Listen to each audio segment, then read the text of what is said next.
Hello students, welcome to the part 4 of the chapter acid, base and salt. Previous video में हमने acid base की properties के बारे में पढ़ लिया है और पीएच स्केल क्या होता है ये भी जान लिया है। आज हम अपनी एनसीईआरटी बुक में दिए हुए कुछ इंस्टेंट क्वेश्चंस को देखते हैं, उनको समझते हैं। क्वेश्चन नंबर फर्स्ट है, why should curd and sour substance not be kept in brass and copper vessels? Means हमें कॉपर और ब्रास, तांबे और पीतल के बर्तनों में कर्ड या सावर सब्सटेंस को नहीं रखना चाहिए। ऐसे फूड मटेरियल को नहीं रखना चाहिए, ऐसा क्यों होता है? तो देखिएगा, कर्ड या सावर सब्सटेंस जो होते हैं, हम अच्छी तरह जानते हैं उनका जो टेस्ट होता है वो खट्टा होता है, यानी कि उनके अंदर एसिड्स होते हैं। एसिड्स मेटल से रिएक्शन करके जो सब्सटेंस बनते हैं, जो प्रोडक्ट बनता है, वो हमारे जो है हेल्थ के लिए हार्मफुल होते हैं। इसलिए हमें कर्ड या सावर सब्सटेंस को, खट्टे सब्सटेंस को मेटल के वेसल्स में नहीं रखना चाहिए। इसी को हमने लिखा है, curd and other sour substance contain acids, therefore when they are kept in brass and copper vessels, the metal react with acid to liberate hydrogen gas and harmful product, thereby spoiling the food. तो खाना जो है हमारा spoil हो जाता है, इसलिए हमें उनका यूज नहीं करना चाहिए। नेक्स्ट क्वेश्चन है, which gas is usually liberated when an acid react with a metal? Illustrate with an example. How will you test for the presence of this gas? इसमें पूछा गया है कि जब कोई एसिड मेटल से रिएक्शन करता है तो कौन सी गैस इवॉल्व होती है। हमने प्रॉपर्टीज ऑफ एसिड्स में पढ़ा था, जब भी कोई एसिड मेटल से रिएक्शन करता है तो हाइड्रोजन गैस इवॉल्व होती है। और उसको पता लगाने के लिए हम क्या करते हैं, देखिएगा, ये एक टेस्ट ट्यूब है। टेस्ट ट्यूब में ये हमने डाइल्यूट H2SO4 लिया है और उसके अंदर कुछ जिंक ग्रेनुल्स डाले हैं, जिंक के छोटे छोटे टुकड़े। तो ये जिंक मेटल हो गई, ये हमारी जिंक मेटल रिएक्शन देखिएगा किस तरह से हो रही है। डाइल्यूट H2SO4 ये रहा, इन दोनों की रिएक्शन होती है, बनता है ZnSO4, साल्ट बनता है और हाइड्रोजन गैस इवॉल्व होती है। यही हाइड्रोजन गैस इस डिलीवरी ट्यूब से होती हुई इसको हम जो है गुजारते हैं एक सॉफ्ट सोल्यूशन से, ताकि इस गैस के बबल्स बन सके। बबल्स बनते ही जैसे ऊपर जाते हैं तो हम क्या करते हैं, इसको पता लगाने के लिए कि गैस हाइड्रोजन गैस है या नहीं है, तो एक जलती हुई कैंडल, बर्निंग कैंडल इन बबल्स के पास ले जाते हैं। जैसे ही ये गैस जलती है तो बबल्स भी जो है टूट जाता है, तो उसकी आवाज होती है पॉप साउंड, उसको बोलते हैं बर्निंग विद पॉप साउंड। तो इससे हमें ये पता लग जाता है कि हाइड्रोजन गैस है, क्योंकि हाइड्रोजन गैस जो है वो जल जाती है। ठीक है, तो hydrogen gas is usually liberated when an acid react with metal. ये हमारी रिएक्शन आ गई है, ZnSO4 plus H2SO4 is equal to ZnSO4, और हाइड्रोजन गैस इवॉल्व हो रही है, जिसको हम बर्निंग कैंडल की से पता लगा लेते हैं कि ये पॉप साउंड आवाज भी निकलती है। यस, क्वेश्चन नंबर 3 है, metal compound A react with a dilute hydrochloric acid to produce effervescence. Effervescence मतलब एक आवाज, बुदबुदाहट की आवाज के साथ जो है रिएक्शन होती है। मान के चलिए कोई मेटल कंपाउंड है, वो रिएक्शन कर रहा है डाइल्यूट हाइड्रोक्लोरिक एसिड के साथ, तो एक बुदबुदाहट की आवाज निकल रही है, साउंड आ रही है, यानी कि एक्सोथर्मिक रिएक्शन हो रही है।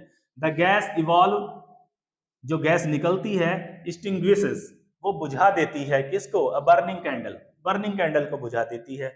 यानी कि जब इन दोनों की, कंपाउंड ए की और डाइल्यूट हाइड्रोक्लोरिक एसिड की रिएक्शन होती है, तो जो गैस इवॉल्व हो रही है वो बर्निंग कैंडल को एक्सटिंग्विश कर देती है, मतलब बुझा देती है। तो समझ जाइएगा, ये प्रॉपर्टी कार्बन डाइऑक्साइड गैस की होती है कि वो जलती हुई आग को बुझा देती है, एक्सटिंग्विश कर देती है। जो हमारे आग बुझाने वाले जो इंस्ट्रूमेंट होते हैं, आपने देखा होगा, उसमें यही प्रोसेस का यूज होता है। तो उसमें कार्बन डाइऑक्साइड गैस ही बनती है, जिसको हम फायर के ऊपर जब डालते हैं उसको, तो वो एक्सटिंग्विश कर देती है, बुझा देती है आग को। तो यस, ये burning candle. Right a balance chemical equation for the reaction if one of the compound formed is calcium chloride. यानी कि ये तो हमने पता लगा लिया कि वो बर्निंग कैंडल को जो बुझा रही है गैस निकलती है, यानी कि वो CO2 हो गई। और एक प्रोडक्ट इन्होंने हमें बता दिया क्या कि कंपाउंड जो बन रहा है वो कैल्शियम क्लोराइड है, यानी कि हमें प्रोडक्ट मिल चुके हैं calcium chloride plus carbon dioxide. ये हमारे क्वेश्चन से ही निकल करके आ गए। अब इन्हीं के बिहाफ पे हमें बताना है कि वो मेटल कंपाउंड क्या होगा। तो देखिएगा यहाँ CaCl2 कैल्शियम क्लोराइड, यानी कि मेटल तो हो गई हमारी Ca, और CO2 बन रही है। समझ जाना कि अगर CO2 इवॉल्व हो रही है तो CO3 इसी की प्रेजेंस से कार्बोनेट की वजह से CO2 बनती है। तो यानी कि मेटल कंपाउंड हमारा हो गया कैल्शियम कार्बोनेट। प्लस इसकी रिएक्शन क्वेश्चन में बताई गई थी डाइल्यूट हाइड्रोक्लोरिक एसिड से हो रही है, इसलिए हमने हाइड्रोक्लोरिक एसिड पहले से ही लिख लिया था। अब हम इसको बैलेंसिंग देख लेते हैं। बनता है Ca, एक एटम Ca का, और Ca का एक और क्लोरीन के दो, लेकिन क्लोरीन के यहाँ पर हम देखते हैं एक ही एटम है, तो इसको बैलेंस करने के लिए कोएफिशिएंट 2 दे देते हैं, तो बन जाता है CaCl2, यानी कि Ca का भी एक हो गया और Cl के भी दो एटम इधर हैं, दो एटम इधर हैं, तो Cl2। उसके बाद हम देखते हैं CO2, CO3 में से एक CO2 चला गया है इधर, यहाँ पर एक O बचता है, O एटम, और यहाँ पर बच रहे हैं हमारे पास 2 हाइड्रोजन एटम, ये मिलकर के बना लेते हैं H2O। यानी कि ये बैलेंस्ड केमिकल इक्वेशन है ये हमारे क्वेश्चंस की। जो क्वेश्चन में कहा गया था कि कंपाउंड A है वो रिएक्ट कर रहा है डाइल्यूट हाइड्रोक्लोरिक एसिड के साथ, आवाज के साथ, with effervescence the gas evolve extinguish the burning candle. तो बर्निंग कैंडल से जो गैस को एक्सटिंग्विश कर देती है वो CO2 होती है, और एक बन रहा है कैल्शियम क्लोराइड। तो यहाँ हमने प्रोडक्ट का पता लगा लिया, प्रोडक्ट से ही हमें मेटल कंपाउंड का पता चल गया, और बैलेंसिंग करने के साथ हमने यहाँ पर H2O डाल करके बैलेंस भी कर दिया। तो ये क्वेश्चन हमारे 3 क्वेश्चन पूरे हुए इस तरह। अब देखते हैं नेक्स्ट क्वेश्चन को।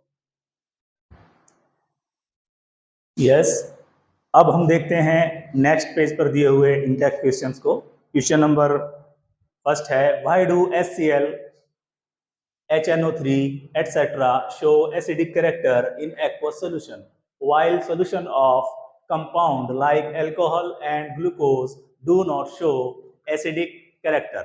पहले क्वेश्चन को समझ लेते हैं। क्वेश्चन में कहा जा रहा है कि हाइड्रोक्लोरिक एसिड और नाइट्रिक एसिड ये एसिडिक कैरेक्टर शो करते हैं एक्वस सॉल्यूशन में, जबकि कंपाउंड लाइक अल्कोहल और ग्लूकोज ये एसिडिक कैरेक्टर शो नहीं करते सॉल्यूशन में। ऐसा क्यों है? देखिएगा, हमने एसिड्स के बारे में काफी पढ़ रखा है, पिछली वीडियो में आप जाकर देख सकते हैं। देखिएगा, HCl और HNO3 ये दोनों एसिड होते हैं, ये H आयन प्रोड्यूस करते हैं। एक्वस सॉल्यूशन में जाने पर H आयन प्रोड्यूस करते हैं, हैंस शो एसिडिक कैरेक्टर। इस वजह से हम एसिड की डेफिनेशन में पढ़ा था हमने, द सब्सटेंस विच प्रोड्यूस या which give H ions in the solution are called acids. तो ये दोनों ये प्रॉपर्टीज दिखाते हैं, HCl और HNO3 ये हाइड्रोजन आयन को प्रोड्यूस करते हैं सॉल्यूशन में, इसलिए इनके अंदर एसिडिक कैरेक्टर होता है। हम कह सकते हैं ये एसिड्स होते हैं। जबकि जो ये अल्कोहल है हमारा, alcohol C2H5OH and glucose formula है C6H12O6, इनके अंदर भी हाइड्रोजन प्रेजेंट है।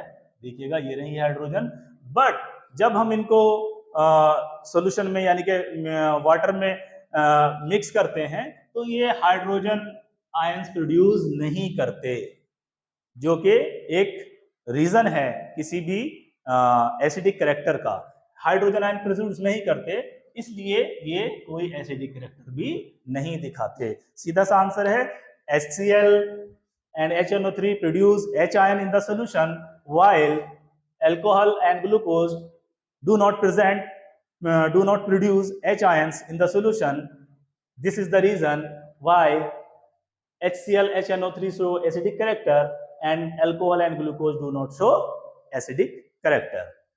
नेक्स्ट क्वेश्चन है हमारा, इसको हम दिखा भी सकते हैं। देखिएगा, HCl प्रोड्यूस कर रहा है H प्लस Cl नेगेटिव, ये प्रोड्यूस कर रहा है। इसी तरह से हमारा HNO3 है, नाइट्रिक एसिड, ये भी H positive plus nitrate ion, ये प्रोड्यूस कर रहा है, इसलिए ये दोनों एसिडिक कैरेक्टर है। जबकि अगर हम C2H5OH इसको अगर हम देखें तो नो आयन, कोई आयन प्रोड्यूस नहीं होते हैं।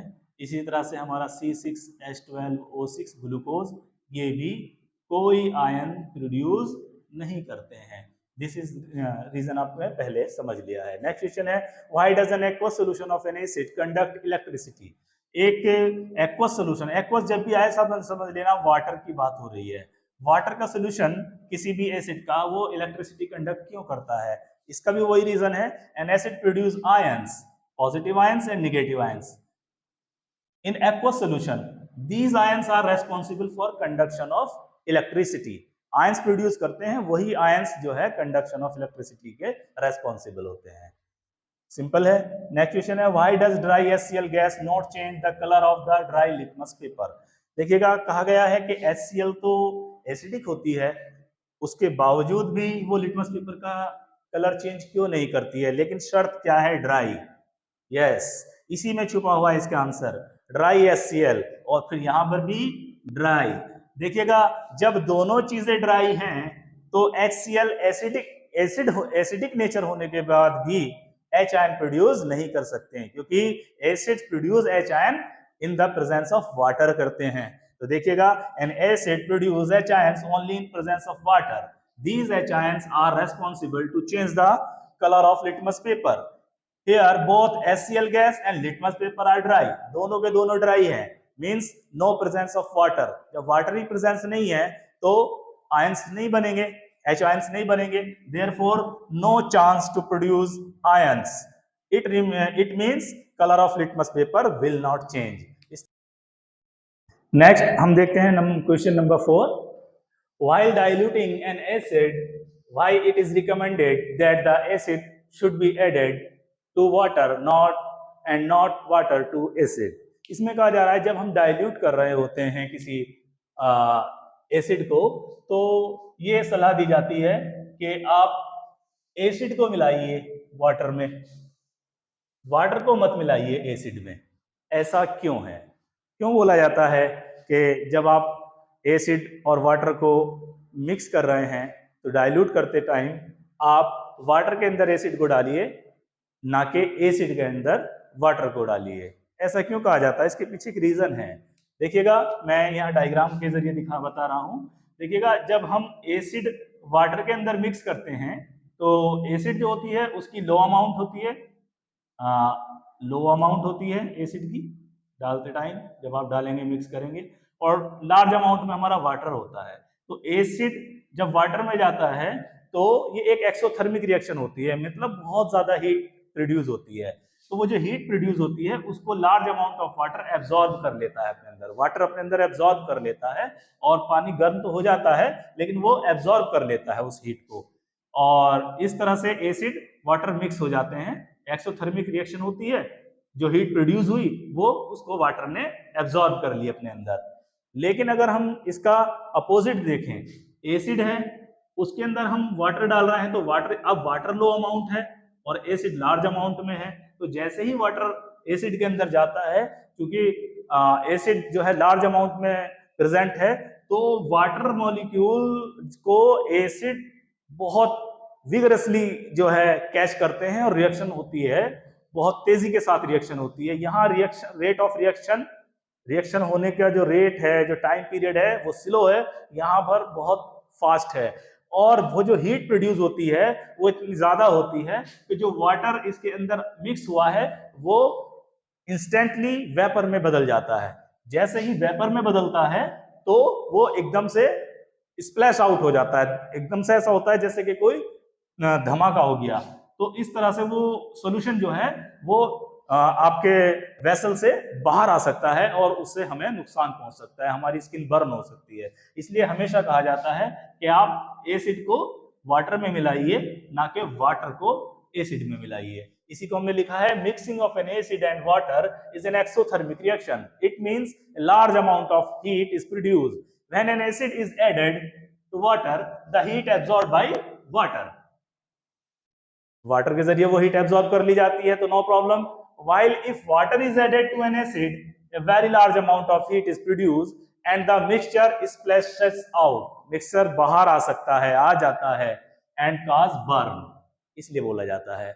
नेक्स्ट क्वेश्चन है why how is the concentration of hydronium ion affected when A solution of acid is diluted. जब किसी एसिड के सॉल्यूशन को डाइल्यूट किया जाता है, मींस उसके अंदर पानी मिलाया जाता है, तो उसकी कंसंट्रेशन पर क्या फर्क पड़ता है हाइड्रोनियम आयंस की। देखिएगा जब कोई एसिड होता है, मैं आपको पहली वीडियो में बता चुका हूं, hydronium ion actually hydrogen ion का ही एक टाइप है, यानी कि ये इस तरह से हो जाता है कि हाइड्रोनियम आयन बहुत हाईली रिएक्टिव होता है, वाटर मॉलिक्यूल से रिएक्ट करके H3O पॉजिटिव फॉर्म में रहता है सोल्यूशन में। तो एक्चुअली जितने नंबर हाइड्रोजन आयंस बनते हैं एक्चुअली वही हाइड्रोनियम आयंस होते हैं।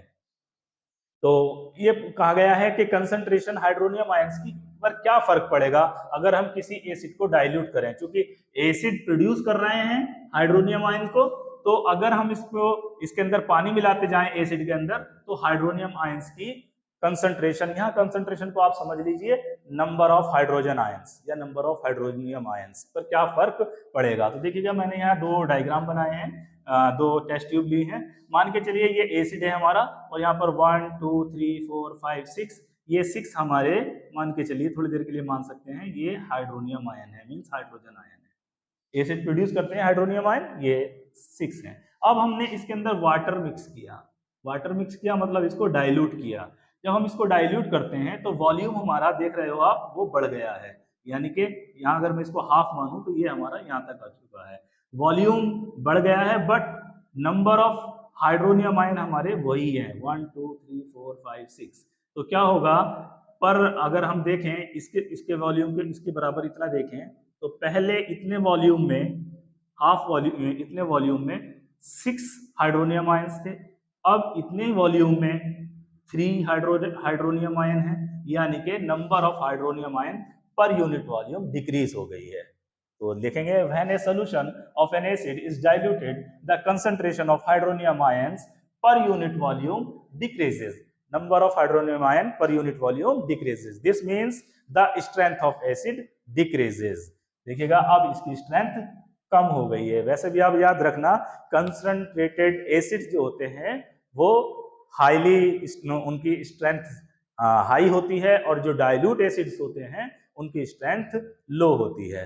नेक्स्ट क्वेश्चन है how is the concentration of hydroxide ions affected when excess base is dissolved in solution of sodium hydroxide. देखिएगा ये क्वेश्चन इसके अपोजिट कॉन्सेप्ट लिए हुए है। इसमें पूछा गया कि कंसंट्रेशन जो है हाइड्रोक्साइड आयंस की, जिसको हाइड्रोक्सिल आयन भी बोलते हैं, उस पर क्या फर्क पड़ेगा अगर उसके अंदर सोडियम हाइड्रोक्साइड मिला दिया जाए। सोडियम हाइड्रोक्साइड मिलाएंगे आप तो सोडियम हाइड्रोक्साइड प्रोड्यूस करेगा हाइड्रोक्साइड आयन, तो पहले से ही हाइड्रोक्साइड आयन है और सोडियम हाइड्रोक्साइड के मिलाने से और हाइड्रोक्साइड आयन आ गए, तो क्या हो जाएगा, numbers of hydroxide ion increase हो जाएगी। देखिएगा इसको भी ऐसे समझ लेते हैं, यहाँ पर एक हमारा सॉल्यूशन था, उसके अंदर 1 2 3 4 5 6 7 मान के चलिए 7 जो है हमारे OH आयन थे, हाइड्रोक्साइड आयन से।